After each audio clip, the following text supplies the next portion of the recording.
자, 한번 저를 따라서 해보실까요?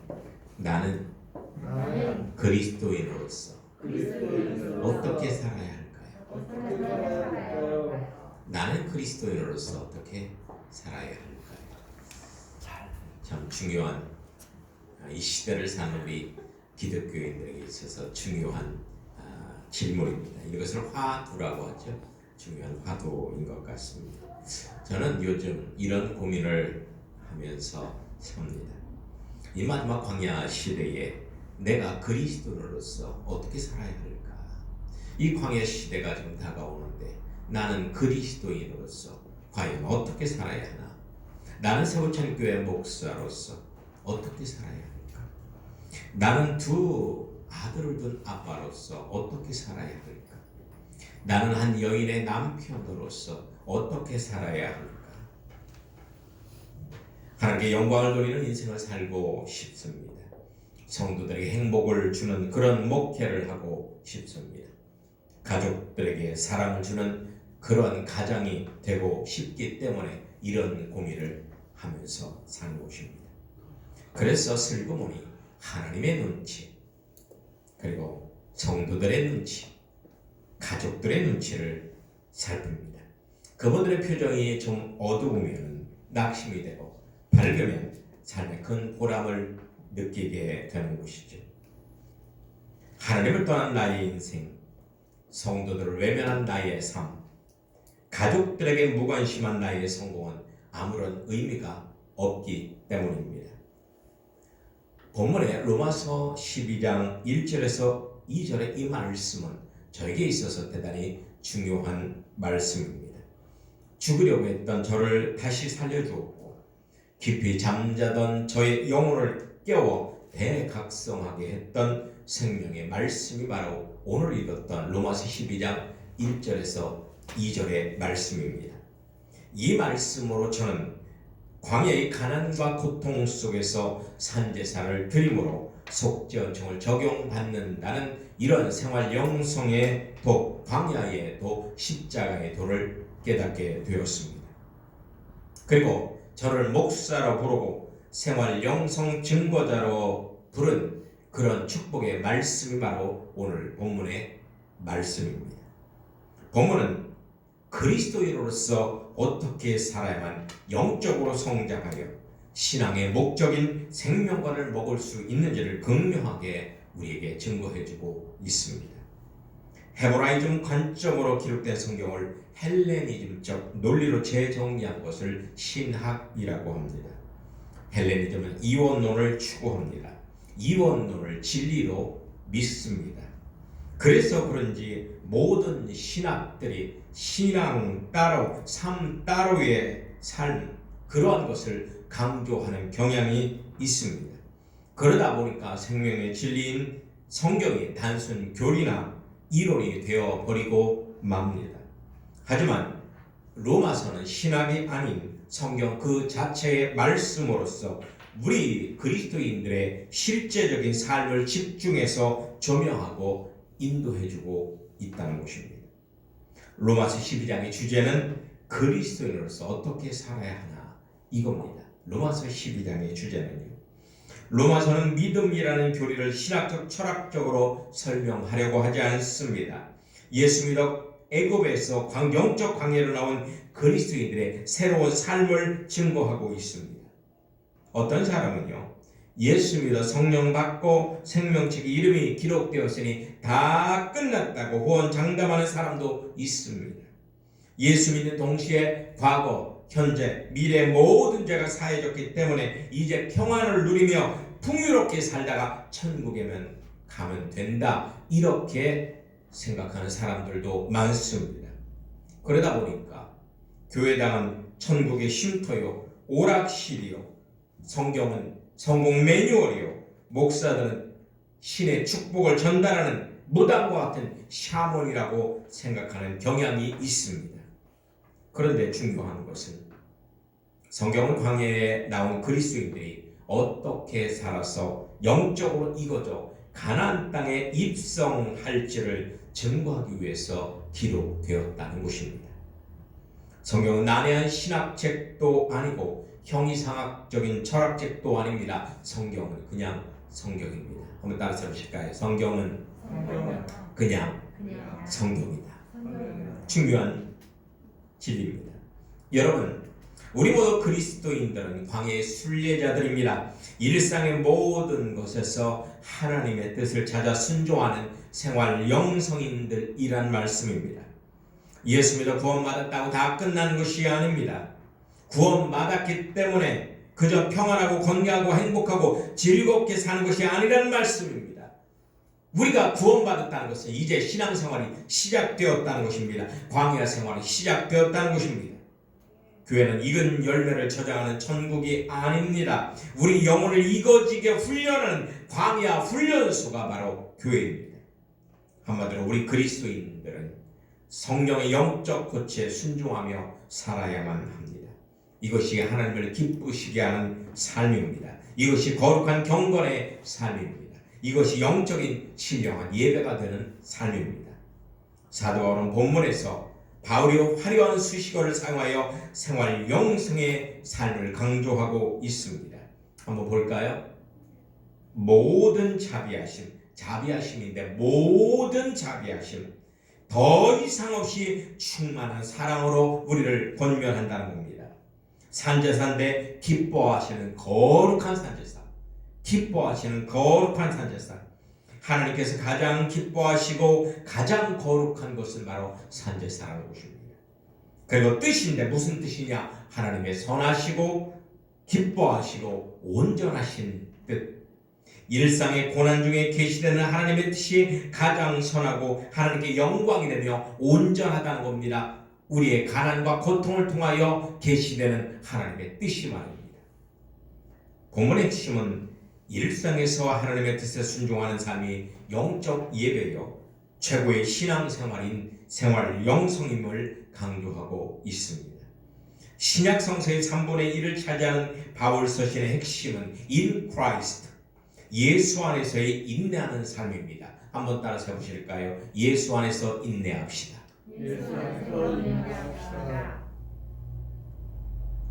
결코 율법 안에서 극비 고행하는 수도 생활이 아닙니다. 즉 바울이 강조하는 것은 초인간적인 수도적 영성 생활이 아니고 예수 안에서의 일상 생활인 생활 영성이라는 말씀입니다. 우리의 일상의 제사장이신 성령님은 광야의 모든 것을 통하여 하나님의 음성을 듣고 순종할 수 있도록 우리를 인격적으로 고치하고 계십니다. 이것을 성령의 통제라고 합니다. 성령의 통제. 성령의 통제에 순응할 때 가장 빠르게 영적으로 성장할 수 있습니다. 영적 성장의 주체는 바로 성령님이기 때문입니다. 그래서 중요한 것은 성령님이 우리의 삶 속에서 얼마나 일하시느냐가 신앙의 관건입니다. 성령님은 특별히 우리의 고난 속에 있을 때, 우리가 가난 중에 있을 때, 우리가 고통 중에 있을 때 가장 활발하게 일하시는 분입니다. 아사 주생입니다. 내가 약할 때 성령님은 강하게 역사하십니다.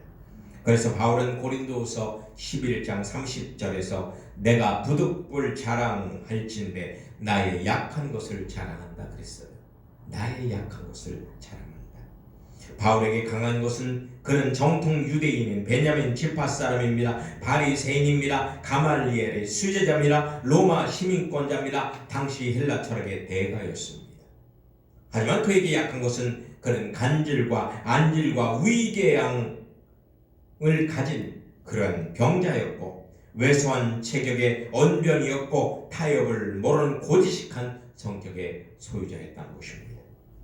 바울은 큰 것만을 귀히 여기고 추구하던 사람이었지만 십자가의 도를 깨달으면서 일상의 약한 것, 작은 것을 소중히 여겼고 그것을 하나님께 드리는 헌신의 삶을 살았습니다. 할렐루야. 여러분, 복음적 영성 생활은 일상의 사소하고 작은 것을 주님께 드리는 삶입니다.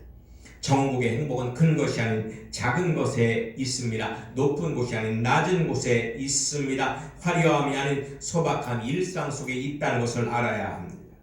사르밧 과바의 빵 한 조각, 어린아이의 조촐한 점심 도시락 속에 천국의 비밀, 천국의 놀라운 기적이 담겨져 있습니다. 하나님은 큰 것을 기뻐하시는 분이 아닙니다.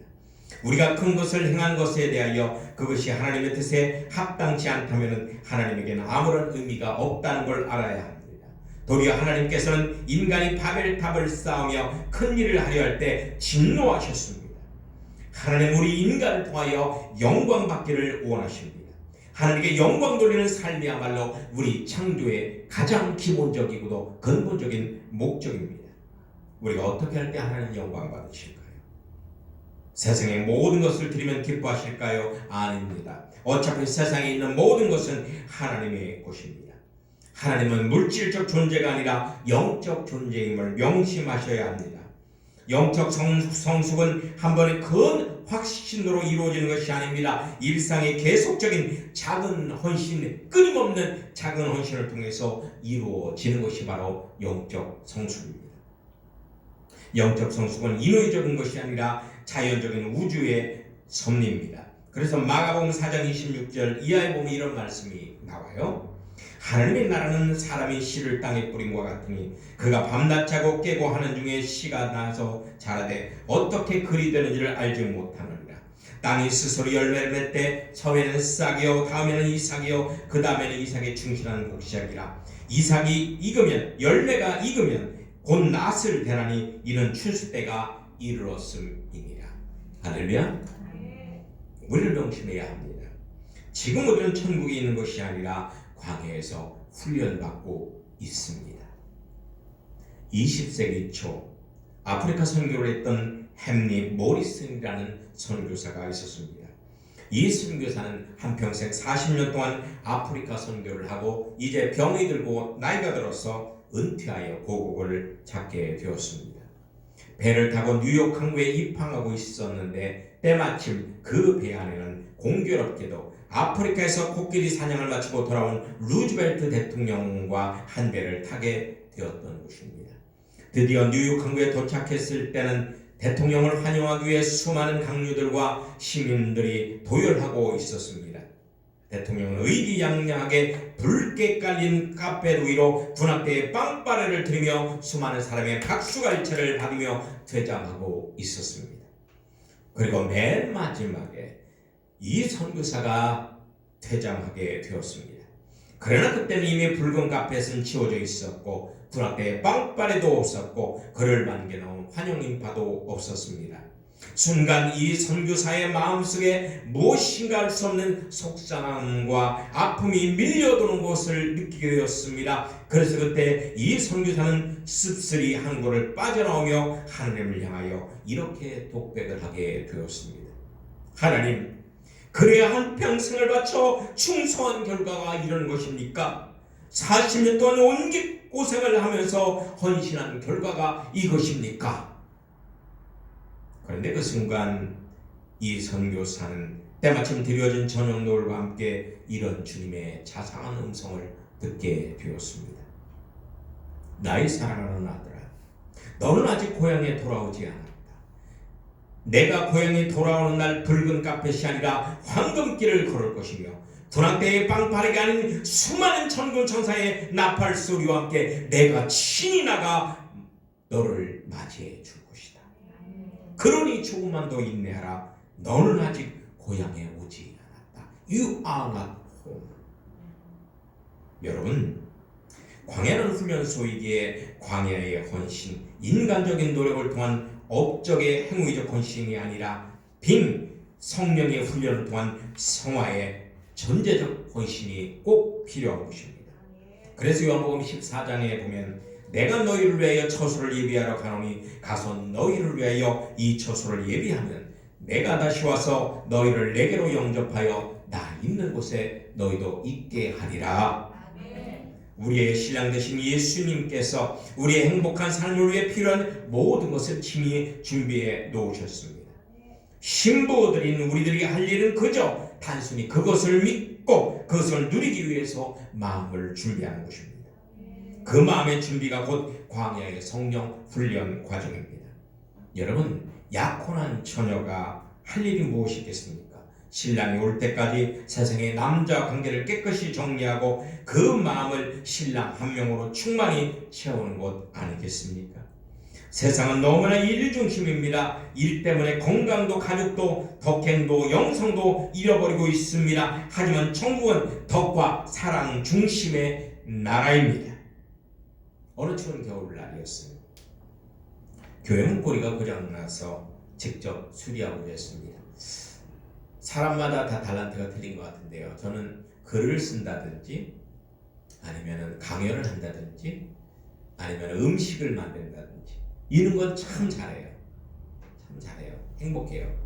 그런데 뭐 고치는 거, 뭐 만드는 거 이런 거 참 싫고 못합니다. 달란트가 없어요. 그래도 요새는 교회에 뭐 오는 사람이 없으니까 제가 다 해야 됩니다. 그래서 문고리를 고치려고 하는데 3시간 동안 그렇게 땀을 흘려가며 노력을 했는데 이게 웬일입니까? 거꾸로 제가 세팅을 해놓은 거예요. 3시간 동안 노력했는데 거꾸로 해놨어요. 결국 저는 포기했습니다. 내가 멋지게 설치하여 자아만족과 성도들의 인정을 받고 싶었는데 말입니다. 그래서 저는 허탈한 마음에 성전에 앉아 기도하는데 이때 성령의 음성이 들렸습니다. 섭섭해 말하라. 나에게 중요한 것은 너의 뜻대로 멋지게 완성되는 것이 아니라 나의 뜻대로 네가 훈련되는 것이다. 나의 뜻이 이루어졌으니 너는 기뻐하고 감사해라. 그러시더라고요. 저는 그제서야 마음의 위안을 얻고 감사하게 되었습니다. 내 뜻대로 되면 선악과요 하나님의 뜻대로 되면 생명과인 것입니다. 지금은 내 뜻대로 안 되는 것에 대하여 불평할지 모르나 먼 훗날 내 뜻대로 안 된 것에 대해서 감사하게 될 것입니다. 사랑하는 여러분, 이 세상은 내 뜻대로만 살려고 하는 나라입니다. 그래서 이 땅은 불행으로 가득 차게 됩니다. 그러나 천국은 하나님의 뜻대로만 살려고 하는 나라입니다. 그래서 천국은 행복으로 가득 찬 곳입니다. 바삐 하던 일을 잠시 멈추고 한번 생각해 보시기 바랍니다. 하나님은 왜 나를 여기에 보내셨는가? 하나님은 왜 나에게 이러한 질병을 주시는가? 하나님은 왜 나를 이렇게 힘들고 어렵게 살게 하시는가? 왜 하나님은 이 사람을 통해서 나에게 고통을 주시는가? 하나님은 왜 나에게 이런 힘든 일들을 맡기셨는가? 여러분 마음을 비우고요. 하나님의 음성에 귀를 기울이시면 반드시 하나님의 음성을 들을 수 있을 것입니다. 그 음성은 여러분이 하나님을 위하여 거창한 그 무엇을 하라는 강압적인 명령이 아닙니다. 하나님께서 나를 위하여 거창한 일을 하실 테니까 그저 믿고 하나님께 맡겨달라는 그런 여호와 니시 하나님의 호소입니다. 신앙생활은 와세 문제가 아닙니다. 신앙생활은 하우의 문제입니다. 이제 마음을 새롭게 하여 변화를 받아 일상의 고난 중에 계시다는 하나님의 뜻을 찾아 순종하시는 광야 시대의 생활 영성인이 되시기를 예수님의 이름으로 축원합니다. 아멘.